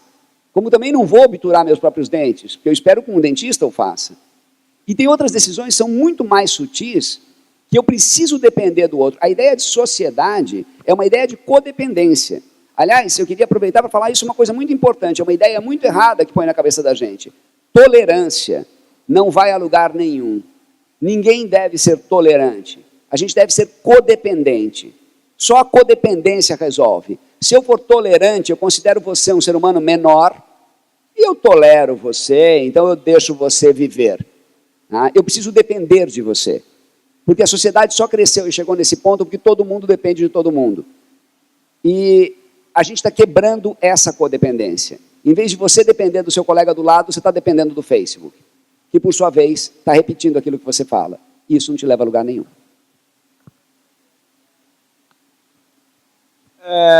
Uma das definições de tecnologia que eu li... Para você. Faz a pergunta para ele, senão eu vou ficar constrangido. Tá bom. Eu continuo? Não, pergunta para mim, pergunta, vai lá. Que a gente cria tecnologias que, na verdade, aumentam as capacidades humanas. Então, sei lá, desde o celular, que a gente consegue, como se a gente estivesse ampliando a nossa voz. Eu consigo falar com o ser humano que está muito mais longe. A hora que eu vejo um filme, é como se estivesse ampliando a minha visão. Eu posso ver algo que está em outro lugar, que está num disquete, e eu consigo absorver essa informação. Legal. Então, de que visão você tem, sendo que todas as criações, o Facebook, todas essas criações, essas tecnologias que você acredita, quer dizer, critica talvez, não sejam, na verdade, representações da própria natureza humana, ampliações da própria natureza humana, em vez de, na verdade, vilões, são, na verdade, inerentes ao humano? Mas a função do governo, qualquer governo, é você controlar o excesso de fome humana. Porque, pensa o seguinte, cada vez que a gente compra um novo telefone, por exemplo, agora o 7, que tirou o plug do fone de ouvido e faz com que agora você gaste $200 num fone de ouvido Bluetooth da Apple. Você trocar de telefone tão rápido, enquanto o Google matou o projeto lindo do telefone modular que ele tinha, você consome uma quantidade enorme de jazidas de nióbio ou de um monte de metais raros e quebra boa parte do ecossistema. Isso é que é errado. Na verdade é o seguinte, se você tem uma ação em que você consegue controlar as fomes individuais para que todos levem vantagem, você consegue uma sociedade progressiva. Senão o que você tem é o ambiente interno da cadeia que aquele cara que é o mais forte consegue para ele o que ele quer e ele tira dos outros aquilo que para os outros não serve. E todo mundo sai perdendo. Quando hoje a Mônica falou que uma cidade cuida bem do seu coleta de lixo, a outra não cuida, e o rio fica sujo para todos, é mais ou menos a mesma ideia. Então, sim, as tecnologias elas foram feitas para melhorar o ser humano. Acho que ninguém inventa uma tecnologia tirando, sei lá, arma de fogo para piorar a vida do ser humano. Mas o problema é até que ponto você não está tão preocupado com o seu próprio nariz que você está causando mais mal do que bem. Porque, por exemplo, o programa de entretenimento, que é chamado de jornalismo, que passa na Record à tarde, não faz bem. E aquilo está lá, e você pode justificá-lo dentro de liberdade de expressão. Então, o ponto maior é esse, quer dizer, todo mundo, eu acho que todo mundo tem direito a ter ideias, mas todo mundo também tem que considerar o outro. A Declaração Universal dos Direitos dos Homens diz que a sua liberdade termina no momento em que ela interfere na liberdade do outro. Então, obviamente, eu sou, acho que um dos caras mais tecnófilos que você conhecerá. Tá? Eu absolutamente não tenho resistência à tecnologia. Mas eu acho que muitas vezes, em nome dela, comete-se abusos gigantescos. Eu vou dar um exemplo muito simples que não tem nada a ver com eletrônica. Pneus. Em nome de carros mais rápidos ou mais ágeis ou pneus mais macios, você criou um produto que não tem, que gera uma poluição ambiental absolutamente fora de série. Ou automóveis que tem um monte de metal, um monte de pigmento que você não consegue reciclar. E o destino final do automóvel é o lixão, de alguma forma. É esse tipo de desenvolvimento que precisa parar. Existem outras formas de desenvolvimento que você consegue reciclar. Imagina se, em vez de você comprar uma televisão de tela plana, você alugasse. E a preocupação com a reciclagem da máquina não fosse mais sua, fosse da Samsung. E aí a Samsung recolheria a TV depois de usada e se responsabilizaria pelas peças que estão lá. O que eu vou ter? Você vai ter uma máquina melhor e você não vai ter lixo eletrônico na sua casa. E vocês hoje estão com 20 e poucos anos e já tem um monte de lixo eletrônico. A casa de vocês já está parecendo casa de vó, cheia de miniatura e coisinha inútil, e vocês não têm quase nada de vida. Então o problema maior é esse, entendeu? O problema é o abuso que se faz em nome de uma comodidade que não resolve o problema de ninguém, que acaba sendo o Doritos tecnológico.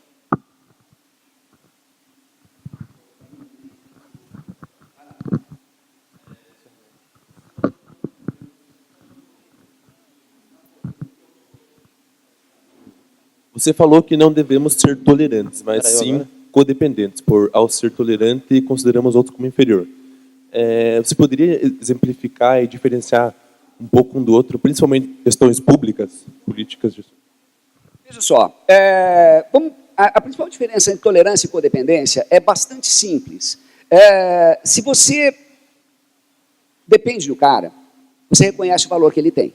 Tá? Então eu dependo de alguém porque ele é um bom dentista, porque ele é um bom médico, etc. Essa pessoa não tem idade, não tem gênero, não tem ideologia. Ela é uma pessoa que eu respeito pelo que ela sabe fazer, pela contribuição que ela faz para a sociedade. A hora que eu respeito alguém por ser gay, mulher, trans, jovem, velho, eu não estou respeitando essa pessoa. Eu estou, na verdade, me colocando numa postura superior, que eu dou direitos iguais a todos, e eu não levo a nada. Quando você percebe que alguém é realmente bom, pega, por exemplo, Christine Lagarde, diretora-chefe do FMI. Ela não está lá porque ela é mulher. Ela está lá porque ela é uma super economista. Ou a Angela Merkel na Alemanha também não está lá porque é mulher. Ou a Dilma, que não saiu por ser mulher. Eu acho que o indivíduo ele transcende a ideia da tolerância quando ele é respeitado na sua competência. E eu acho que é isso que a gente tem que parar, sabe? Quer dizer, hoje em dia você pega índios, por exemplo, eles são considerados quase que um sub-humano, que fica largado, ou quilombolas, ficam largados num canto do Brasil e a gente tem que dar esmola para eles, feito um bicho de zoológico. É um ecossistema que não se resolve. Agora, se esse cara tem uma cultura, e essa cultura ela é valiosa para todos nós, e eu vou absorver essa cultura, então eu sou dependente dele, e aí eu vou alimentá-lo.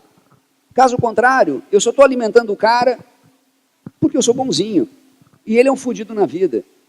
E isso, honestamente, não é um jeito bacana de você ver o mundo, né? Oi, Daniel. Viva! Daniel, eu vi que Te você devo mostrou... 20 conto. Vou cobrar Pago depois. em Litecoin. Eu vi que você mostrou o projeto da cidade de Búzios. Esse projeto de cidade inteligente, do qual a Furukawa faz parte, para ele ser implementado, ele parte... a iniciativa primordial dele é privada ou tem que vir do serviço público também? Muito boa a tua pergunta. No caso da cidade inteligente de Búzios, é uma iniciativa da própria concessionária de energia, da Ampla, né? Então, eles sentiram uma necessidade de entender quanto uma cidade inteligente pode refletir dentro de uma população, né? de um grupo de pessoas. Esse projeto, especificamente, ele é um pouco mais amplo. Assim, ele é um projeto, a Ampla pertence à Enel é uma empresa italiana, e europeu ele tem uma visão diferenciada de Smart Cities, né? Então, ele faz parte de um conjunto de cidades. Então, existe a Smart City Málaga, existe a Smart City Búzios e uma outra Smart City que eu não me lembro agora, que pertence ao grupo Enel.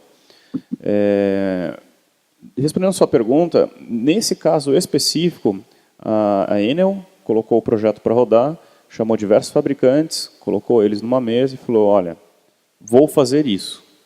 Quem tem tecnologia para isso? Né? O que remete ao que a gente falou ali antes. A concessionária ela precisa se reinventar para ela continuar garantindo o seu faturamento. A cidade inteligente tende a ser um dos caminhos. A Ampla tem a dela, que é Búzios, a Electro tem a dela, a EDP fez a parecida, enfim, cada um fez a sua cidade ali. Daniel, eu gostaria de saber se tem mais alguma cidade brasileira que tem esse projeto de cidade inteligente e mais ou menos quanto tempo demora para implementar. Sim. Você tem bastante iniciativa. Curitiba mesmo tem iniciativas de cidade inteligente. Aí a pergunta é aquela que você me fez, é o que a gente tem que fazer para a população de Curitiba. Os curitibanos acham que a cidade ela é uma smart city, né, para realmente ser, mas assim, Existem, por exemplo, Curitiba tem uma parte do famoso sistema de ônibus de Curitiba, ele está sincronizado com os semáforos. Então, na hora que o ônibus para no ponto, tem um semáforo à frente, aquele semáforo fecha. Na hora que ele fecha as portas e começa a andar, aí ele já abre para o ônibus ter prioridade. Faz parte de uma iniciativa de Smart City, né? O tempo para você começar a ter, ele é muito relativo. Vai depender de dinheiro, basicamente, interesse público, né, de querer resolver uma situação, e o cidadão entender que aquilo realmente é smart. Né? Sem dúvida, o porte da cidade. Tem cidades pequenininhas aqui no interior de Minas, que os caras colocaram sistema de estacionamento inteligente, sistema de monitoramento de não sei o quê. Colocaram diversos serviços assim numa cidade bem pequenininha, que facilita, né? É mais rápido você desenvolver. Aí depende, você tem que balancear com a necessidade da cidade.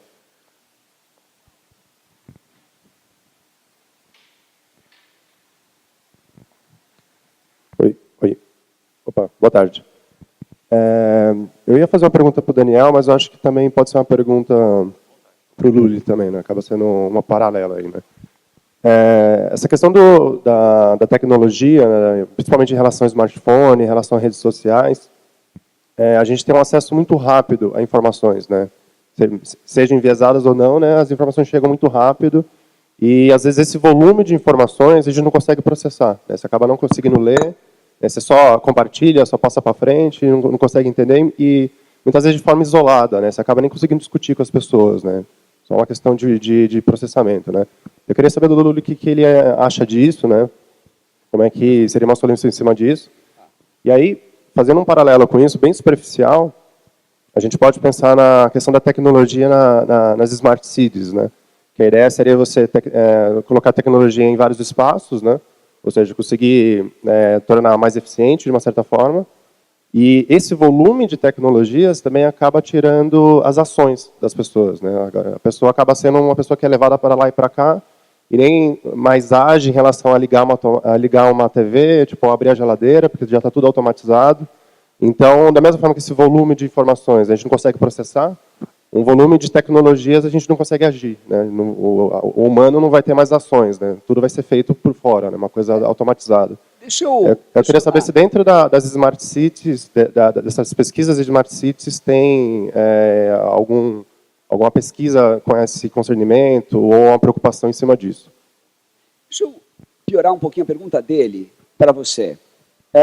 Porque eu acho que vai ser um problema que a gente vai enfrentar e vai ser um problema que não vem agora, ele vai vir daqui a uns 5 ou 6 anos e vai levar uns bons 6 a 8 anos para ser resolvido.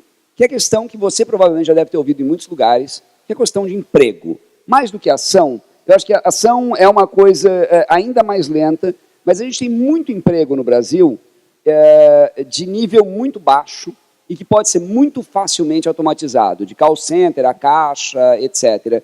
Você não enfrenta, quando você fala de cidades inteligentes, você não enfrenta resistência de gente falando, olha, isso vai acabar com empregos? Boa pergunta, boa pergunta. Eu fiz aikido na pergunta dele. De trás para frente, que eu trabalho de trás para frente. Não.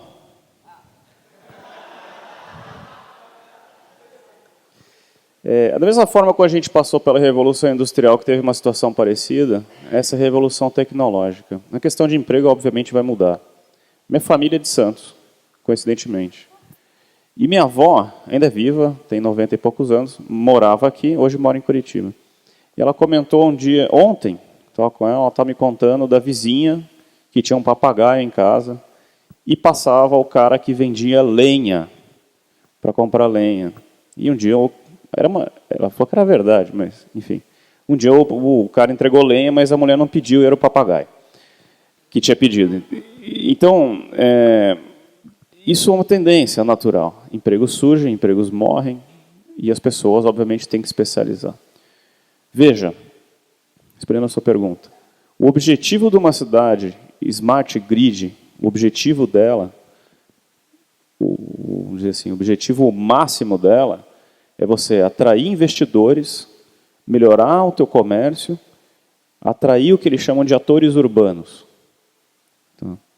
Esses atores urbanos são basicamente investidores, são pessoas, são talentos, e quando você faz isso, você enriquece aquele ambiente que você tem, financeiramente, culturalmente e assim por diante.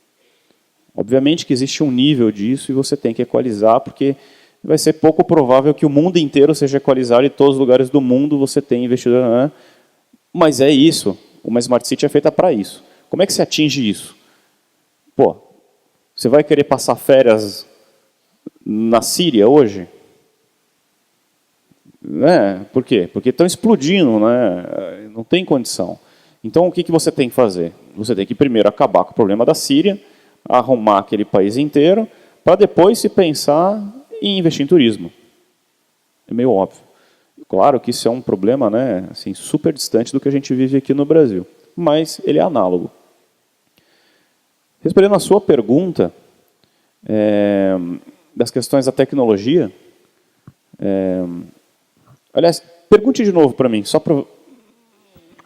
Agora resumido, hein, num tweet.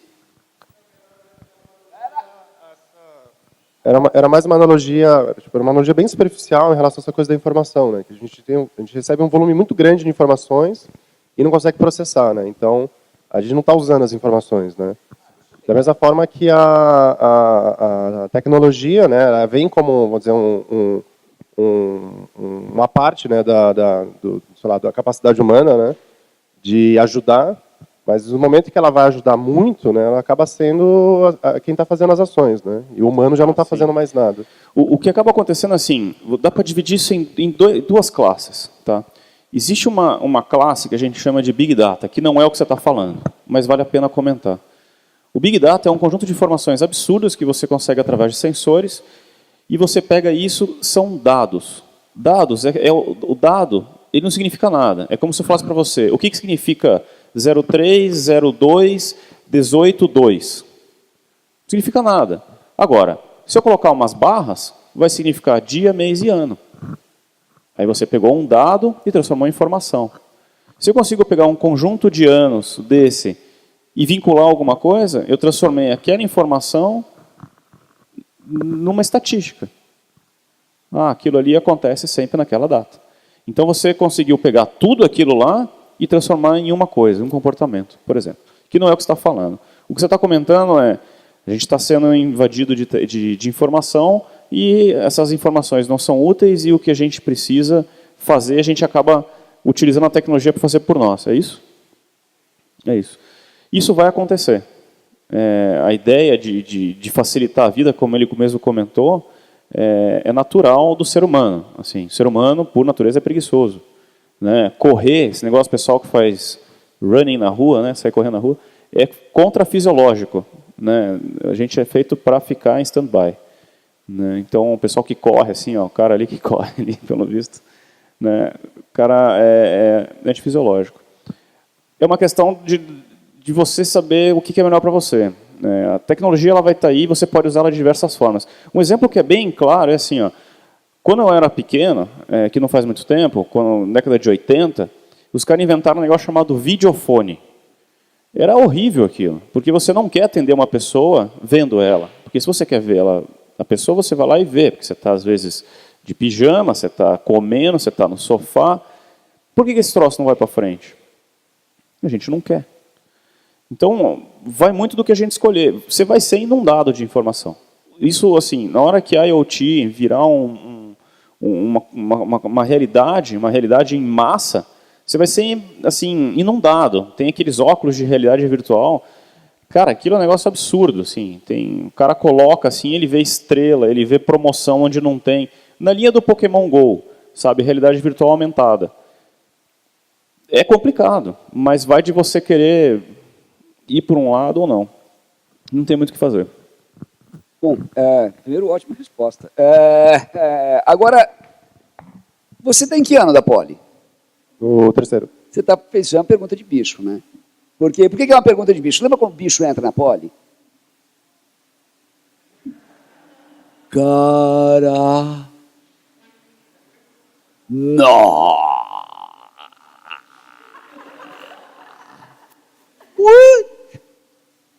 Isso que nem tinha tomado um ácido. O cara tá lá doidão. Aí depois ele vai passando e vai achando normal. Aí chega aquele cara da Fefelete com ele, o que é isso? É acelerador de partículas. Não é possível. Se você pensar que tem um lugar do século muito antigo, ao longo de todos esses 20 séculos, a gente enfrentou um lugar que é um corredor polonês de informação, chamado biblioteca. Você entra lá, pilha de livro dos dois lados, que parece aquela fileira de armas de Matrix, né? Sim. Informação, na maior parte das vezes, é passiva. O grande problema que a gente chama de excesso de informação é, na verdade, uma crise de filtro. Eu tive todo um tempo para evoluir e entender que diferença de calor, de frio, de vontade no banheiro, de sono, eu posso filtrar e ignorar. Quando você pega um bebê de 6 meses, ele está assim. Parece bicho da Poli, ele está lá. Careca, com os olhos grandes, olhando para tudo, assim, não consegue nem falar direito. É igual. Só não tomar um 0 em cálculo, depois ele vai virar um bicho da Poli. O que acontece, na verdade? E só reforçando o ponto do Daniel. Na verdade, a gente aprende a lidar com os dados e a estabelecer melhor um filtro. Se você fosse hoje numa biblioteca e consultasse os livros do jeito que você olha, as abas no seu site, as abas no seu browser, ia ser desesperador, porque você ia baixar todos os livros da estante, abrir todas as páginas, colocar marca-texto em tudo quanto é lugar, para nunca mais voltar lá. Aí você ia fazer uma pilha de livro dessa altura em cima da mesa, desesperado, você ia no banheiro, quando voltava, alguém arrumou, você... Ah! E você lembra que você não perdeu nada. Quando dá pau, você limpa os cookies do seu browser e você fala, mano, essa aba está aberta há 17 meses. Eu não sei por que ela está aberta, porque ela não é nem o Gmail. Então, o ponto principal é que, às vezes, essa pergunta... E é engraçado, porque essa pergunta normalmente é feita pela geração dos pais de vocês. Que é aquela que cresceu numa velocidade de informação diferente e que hoje trava, porque fala assim, nossa, mas tem muitas redes sociais, muitas coisas, não consigo lidar com isso. Para vocês é até mais fácil, você já sabe, sei lá, o cara ou ele é do Snap ou não é, ou ele fala no WhatsApp ou ele não fala. Ele sabe muito bem que tipo de rede usar. E sempre vai ter muito mais informação do que eu posso consumir. Seja em bandas de forró sertanejo, que o número que a minha tolerância aguenta é 0, ou talvez um número imaginário, que é melhor, raiz de um número negativo, ou talvez um número maior. Mas o ponto principal é, peraí, o problema não é excesso de informação, o problema é como é que eu filtro isso. E é esse filtro que a gente está educando. Mas a gente tem que fazer, a gente não pode deixar o Facebook fazer por nós, porque senão... Quantas vezes você passou da primeira página do Google? Recomendo para vocês, tarefa de casa, olha a 5ª página do Google. É um clique. Só isso, passa da primeira página do Google quando você procurar a resposta. Já ajuda um bocado. Ou lê o rodapé do que está na página da Wikipedia. Sabe, tem um monte de link ali. Clica num daqueles links só para ver se funciona. Só para sacanear os cookies do Chrome. E ele fala, nossa, esse cara lê papers. Não, você não precisa ler, só precisa baixá-los. A gente vai para a última pergunta do painel. Estamos com fome, né? Bom, Luli, você falou um pouco... Cadê? Onde? Quem? Tá aí. Beleza. Diz. Você falou um pouco sobre o grupo de pessoas, como elas se agrupam, acabam se alimentando de perfis semelhantes, né? E um pouco da falta da pessoa ir atrás da veracidade da informação, ter um filtro melhor, talvez um senso crítico. Eu percebo muito que pessoas, em geral, que ignoram muito um assunto, por exemplo, acham que sabem muito. Por exemplo, aquela coisa de faz uma simpatia que resolve uma doença e tudo mais. Quando a pessoa começa a conhecer mais sobre esse assunto, começa a perceber a própria ignorância sobre ele. Essas duas coisas aliadas, você se aliar com pessoas que pensam da forma igual e achar que sabe muito sobre um assunto, que na verdade você ignora completamente. Mas mesmo assim você olha para o lado e fala, nossa, as pessoas sabem tanto quanto eu. Eu imagino que isso gera uma radicalização de pensamento. Vamos piorar? Se eu quero piorar o que você está falando, eu vou devolver a palavra para você, mas só piorar. Além de tudo, você é forçado a dar uma opinião muito rápido. Sim. Tá? Continua. A grande pergunta é, primeiro, você concorda com essa linha de pensamento? Se sim, isso gera um ciclo de retroalimentação perverso. Como quebrar isso? Veja, qual é a maior... E vocês aprenderam isso. Um cara super radical, chamado Isaac Newton, que inventou essa modernidade assim, há uns 3 séculos. Mas a base principal do método científico, e isso serve para a próxima vez que aquele religioso de merda vier falar que a ciência também é uma religião, é que você está ali para ser contrariado. Que todas as verdades são absolutas até prova em contrário. E você está esperando a prova em contrário. Qualquer prova científica é uma prova em contrário. Quando você falou que aquele cara que sabe pouco, normalmente tem uma opinião muito forte, e aquele cara que sabe muito, normalmente não tem uma opinião tão forte, o que é o cara que sabe muito? É o cara que foi contrariado muitas vezes. Esse cara, ele tinha uma opinião... Quando você tem uma opinião mais forte na sua vida? Quando você tem 4 anos de idade, em que você é certo do mundo. Daí você entra na fase dos porquês, e daí você já não tem mais tanta certeza assim do mundo. Então, na verdade, o que acontece? A gente está dando para o indivíduo um ambiente muito parecido ao de um culto evangélico, mas muito parecido. Só que a única diferença é que cada um é o próprio pastor da igreja que ele segue. Então, ele tem ali, ele olha em volta, ele vê um rebanho igual, pensando igual, balindo igual, e ele não consegue pensar. Veja, é por isso que a gente bate tanto na tecla da educação. A função principal da escola, a função principal do ensino de qualquer coisa é te contrariar. É falar, mano, você está errado. Mano, você não sabe nada. E não tem, e vocês sabem isso muito bem, não tem situação mais legal do que você passar por 2 situações na sequência. A primeira é, nossa, não manjo porra nenhuma. Seguido da, Nossa, mano, não manjava porra nenhuma. É tão bom falar isso no passado. E veja, existem vários ambientes sociais que você é enfrentado a isso. Se você senta na frente de um piano, basicamente diz, um piano de verdade, né? Não um sintetizador. O piano diz para você, fala, oi, eu sou um piano. Porra nenhuma, é tão bom. Eu existo há séculos. Você é um bosta. Daqui a 7 anos, se você suar, você mesmo assim vai tocar uma porcaria qualquer. Uma pedra de escalada diz para você, oi, eu sou uma pedra de escalada. Eu existo antes do Homo sapiens. Se você tentar me subir, você se fodeu. E aí, depois de muita bolha, muito calo, você venceu a pedra. Ou aqui que nós estamos na praia. Você chega no mar, a diferença entre você e um surfista. O surfista chega no mar, para, olha o mar, vê a onda crescendo, analisa toda a situação, pega no mar e entra. Você vai lá, corre com a prancha. Aí toma um caldo, outro caldo, outro caldo, outro caldo, 27 caldos depois, em 4 minutos, você fala, surf é coisa de maconheiro. E aí, quando você finalmente surfa, você fala assim, yeah! Hang loose, está tranquilo, está favorável. E o ponto principal é esse, na verdade, assim, o ser humano é uma máquina de resistência. E a melhor forma de crescer é ser contrariado. E o grande problema das redes hoje, em geral, é que elas não contrariam. Elas criam aquele ambiente do condomínio fechado, do shopping center, e que elas vão te dar aquilo que você mais quis. E quando você tem aquilo que você mais quis, você se torna uma criança mimada. E é isso que a gente vê, e eu recomendo para vocês, olhem, pega um debate qualquer que não é seu, sabe? Os que amam cachorro contra os que odeiam cachorro, Corinthians contra Palmeiras. Olhe o debate e perceba como o nível é baixo. E daí vocês vão para o discurso do Trump ou do Brexit. E é chocante, porque é um bando de criança. Então, qual é a resposta para isso? A resposta para isso é a gente começar a valorizar outros ambientes. E eu vou dar um ambiente para vocês, que é um ambiente de entretenimento que funciona super bem isso. Game. Entra num League of Legends como total noob e tenta pagar de bacana para você ver o que acontece com você. Sabe? Não. Então, quer dizer, o ser humano está preparado para isso. Ele entra no Pokémon GO, ele é um idiota que vai ter o celular roubado. Daí, depois ele passar um tempo ali na Cracolândia, né?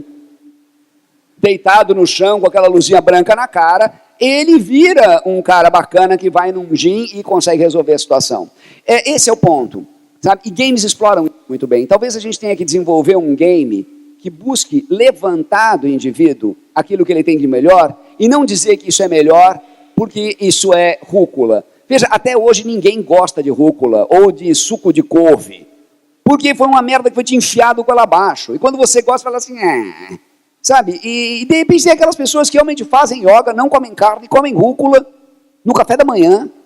E a pessoa é saudável, e ela é feliz, e acredita naquilo. Você fala, porra, e põe a mão no pé. Eu acho que a gente tem que desenvolver, a gente tem que hackear essas instituições ruins e desenvolver dentro delas coisas de valor. Porque, no fundo, o ser humano quer isso. Mas é aquela história, o próprio Daniel falou isso. O ser humano não gosta de correr. Agora ele começa a correr, ele começa a ficar bom na corrida, e ele começa a ter endorfinas disso, e o corpo começa a pedir para ele correr. E daí ele corre de verdade. E, no fundo, talvez ele nunca goste de correr, mas ele vai chegar num ponto que ele não se importa de levantar para correr. E daí ele só tem a parte boa. E eu acho que a gente está num momento cultural que a gente está precisando fazer isso. A gente está numa obesidade mental muito grande e a gente precisa começar a fazer uma dieta mental. Gente, muito obrigado, parabéns ao pessoal do Ele. Bom almoço para todos nós, boa viagem para o Daniel. Presidente.